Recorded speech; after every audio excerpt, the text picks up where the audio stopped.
ನಾನೀಗ ಬಂದಿರೋದು ಉದಯಗಿರಿ ಕೇವ್ಸ್ ನೋಡೋದಕ್ಕೆ. ಇದೆಲ್ಲಿದೆ ಅಂದರೆ ಭೋಪಾಲ್ ಸಿಟಿಯಿಂದ ಸುಮಾರು 40 ಕಿಲೋಮೀಟರ್ ದೂರ. ಇಲ್ಲೇ ಸಾಂಚಿಯಿಂದ ಒಂದು 13 ಕಿಲೋಮೀಟರ್ ದೂರ ಬಂದರೆ ಉದಯಗಿರಿ ಗುಹೆಗಳು. ಈ ಉದಯಗಿರಿ ಗುಹೆಗಳು ಒಟ್ಟು ಕಲ್ಲಿನ ಬೆಟ್ಟ ಅಂತ ಹೇಳ್ಬೋದು. ನಮಗೆ ಮೇಲ್ಗಡೆ ಕಾಣ್ತದೆ ಕಲ್ಲಿನ ಬೆಟ್ಟ. ಈ ಕಲ್ಲಿನ ಬೆಟ್ಟಗಳ ನಡುವೆ ಒಟ್ಟು 20 ಗುಹೆಗಳನ್ನು ನಾವು ನೋಡಲಿಕ್ಕೆ ಸಾಧ್ಯ ಇದೆ. ಈ 20 ಗುಹೆಗಳು ಮುಖ್ಯವಾಗಿ ಜೈನ, ಬೌದ್ಧ, ಹಿಂದೂ ಧರ್ಮಕ್ಕೆ ಸೇರಿರುವಂತಹ ಗುಹೆಗಳಿದ್ದಾವೆ. ಅದರಲ್ಲೂ ಕೂಡ ಈ ಗುಹೆಗಳಲ್ಲಿ ಹೆಚ್ಚಿನ ಗುಹೆಗಳು ನಿರ್ಮಿತವಾಗಿರುವಂಥದ್ದು ಗುಪ್ತರ ಕಾಲದಲ್ಲಿ. ಅದರಲ್ಲೂ ಎರಡನೇ ಚಂದ್ರಗುಪ್ತನ ಆಳ್ವಿಕೆಯ ಒಂದು ಕಾಲದಲ್ಲಿ ನಿರ್ಮಾಣವಾದಂತಹ ಗುಹೆಗಳಿದ್ದಾವೆ. 1ನೇ ಕುಮಾರಗುಪ್ತನ ಕಾಲದಲ್ಲಿ ನಿರ್ಮಾಣವಾದ ಗುಹೆಗಳಿದ್ದಾವೆ. ಈ ಗುಹೆಗಳಲ್ಲಿ ಹಲವಾರು ಹಿಂದೂ ಮತ್ತು ಜೈನ ಧರ್ಮಕ್ಕೆ ಸಂಬಂಧಪಟ್ಟಂಥ ಹಲವಾರು ಚಿತ್ರಗಳನ್ನು ಹಾಗೂ ಕೆತ್ತನೆಗಳನ್ನು ನಾವು ಗಮನಿಸ್ಬೋದು. ಇದು ಗುಹಾಂತರ ದೇವಾಲಯಗಳು ಅಂತ ಕೂಡ ನಾವು ಹೇಳ್ಬೋದು. ಅಂತಹ ಉದಯಗಿರಿ ಗುಹೆಗಳನ್ನು ನೋಡಲಿಕ್ಕೆ ಹೋಗೋಣ.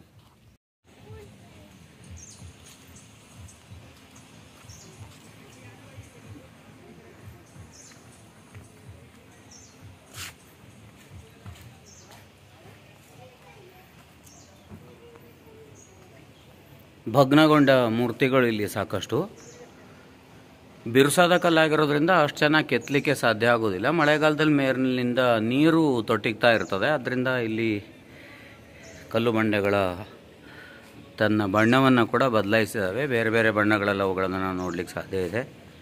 ಗುಹೆಯ ಒಳಭಾಗ ಹೇಗಿದೆ ನೋಡೋಣ. ನೋಡಿ, ಗುಹಾಂತರ ದೇವಾಲಯ. ಶಿವಲಿಂಗ ಇದೆ, ನಾವು ನೋಡ್ಬೋದು ಶಿವಲಿಂಗವನ್ನು.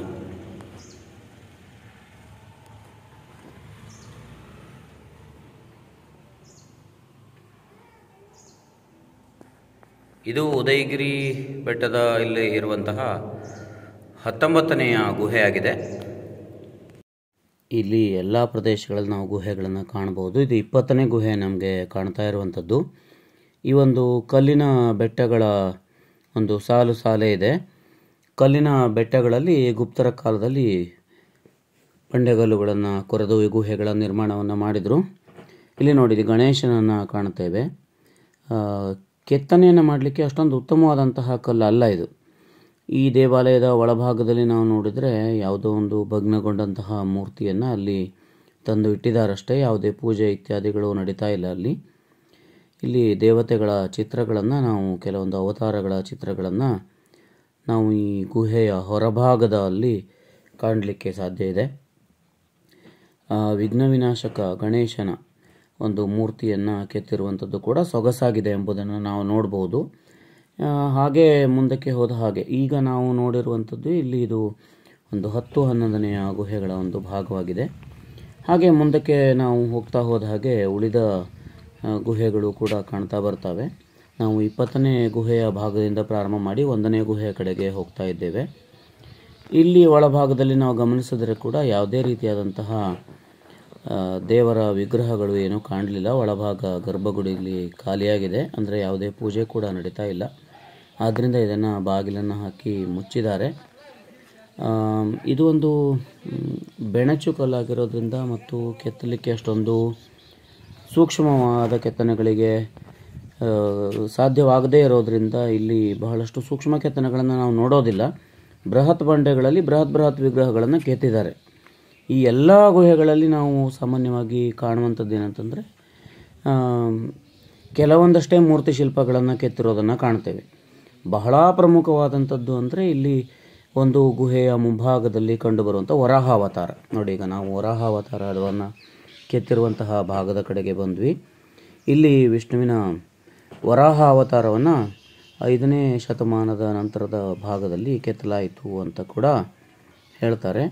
ಇದು ವರಾಹಾವತಾರ ಗುಹೆ ಅಂತಲೇ ಇದು ಪ್ರಸಿದ್ಧವಾಗಿದೆ. ಹಾಗೂ ಈ ವರಾಹಾವತಾರದ ಸುತ್ತಮುತ್ತಲೂ ಕೂಡ ಹಲವಾರು ದೇವಾನುದೇವತೆಗಳೆಲ್ಲವನ್ನು ಕೂಡ ಕೆತ್ತಿರುವಂಥದ್ದನ್ನು ಕೂಡ ನಾವಿಲ್ಲಿ ಕಾಣ್ತೇವೆ.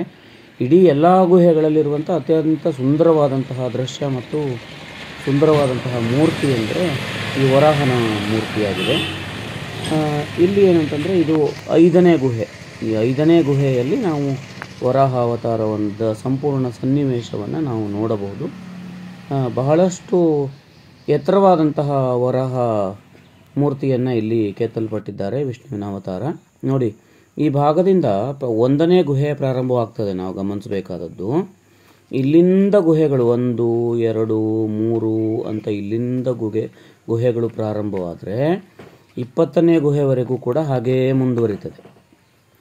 1, 2, 3 ಇತ್ಯಾದಿ ಗುಹೆಗಳಲ್ಲಿ ಯಾವುದೇ ರೀತಿಯಾದಂತಹ ಮೂರ್ತಿ ಶಿಲ್ಪಗಳು ಇತ್ಯಾದಿಗಳನ್ನು ನಾವು ಕಾಣೋದಿಲ್ಲ.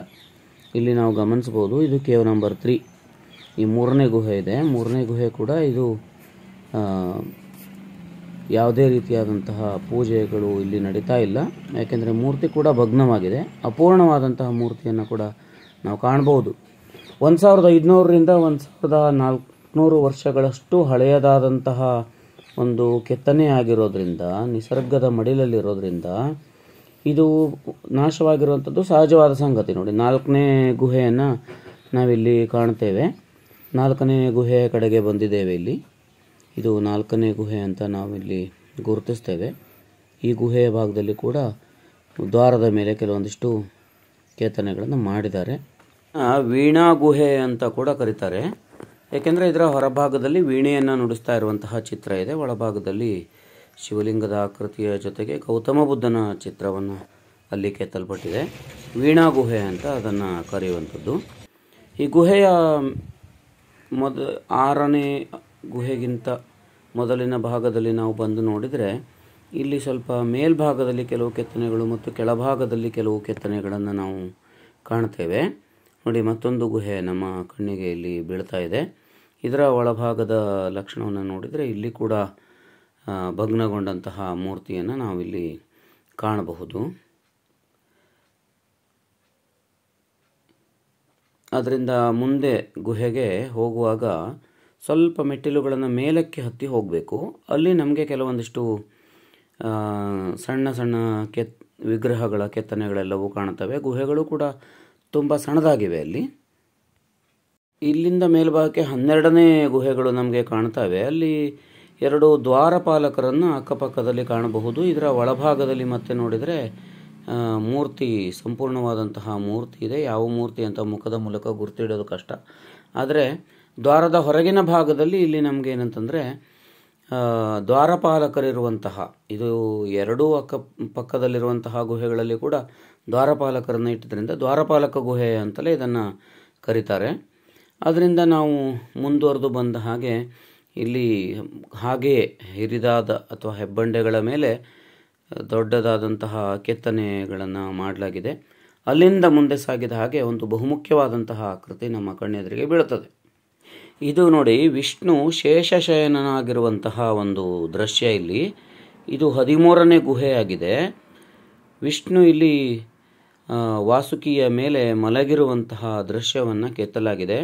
ಸಾಮಾನ್ಯ ಈ ಗುಹೆಗಳಲ್ಲಿ ವರಾಹ ಮೂರ್ತಿಯನ್ನು ಹೊರತುಪಡಿಸಿದರೆ ಅತ್ಯಂತ ಸುಂದರವಾಗಿ ಮತ್ತು ಸ್ಪಷ್ಟವಾಗಿ ಇರುವಂತಹ ಒಂದು ಮೂರ್ತಿಯ ಕೆತ್ತನೆ ಅಂದರೆ ಈ ಒಂದು ಶೇಷಶಯನ ವಿಷ್ಣುವಿನ ಮೂರ್ತಿಯಾಗಿದೆ. ಇಲ್ಲಿಂದ ನಾವು ಮುಂದಕ್ಕೆ ಹೋದಾಗೆ 1-2 ಸಣ್ಣ ಗುಹೆಗಳನ್ನು ಮಾತ್ರ ನಾವು ಕಾಣ್ತೇವೆ, ಹೊರತಾಗಿ ಬೇರೆ ಗುಹೆಗಳಿಲ್ಲ. ಆ ಗುಹೆಗಳಲ್ಲಿ ಕೂಡ ಯಾವುದೇ ರೀತಿಯಾದಂತಹ ಮೂರ್ತಿ ಶಿಲ್ಪಗಳಿಲ್ಲ. 14ನೇ ನಂಬರಿನ ಗುಹೆಯನ್ನು ಇಲ್ಲಿ ನಾವು ನೋಡ್ತಾ ಇದ್ದೇವೆ. ಇಲ್ಲಿ ವಿಶೇಷವಾದ ಯಾವ ಕೆತ್ತನೆಯನ್ನು ಕೂಡ ನಾವು ಕಾಣಲಿಕ್ಕೆ ಸಾಧ್ಯವಾಗೋದಿಲ್ಲ. ಇದರೊಂದಿಗೆ ನಾವು ಈ ಗುಹೆಯ ಎಲ್ಲ ಭಾಗಗಳನ್ನು ಪ್ರವೇಶ ಮಾಡಿ ಆಯಿತು. ಇಲ್ಲಿಂದ ಮತ್ತೆ ನಾವು ಕೆಳಗಡೆ ತೆರಳಿ ಬಲಕ್ಕೆ ಮತ್ತು ಎಡಕ್ಕೆ ಹೊರಳಿದರೆ 1ನೇ ನಂಬರಿನಿಂದ 20ನೇ ಗುಹೆಯವರೆಗಿನ ಗುಹೆಗಳನ್ನು ನೋಡಲಿಕ್ಕೆ ಸಾಧ್ಯವಿದೆ. ಧನ್ಯವಾದಗಳು.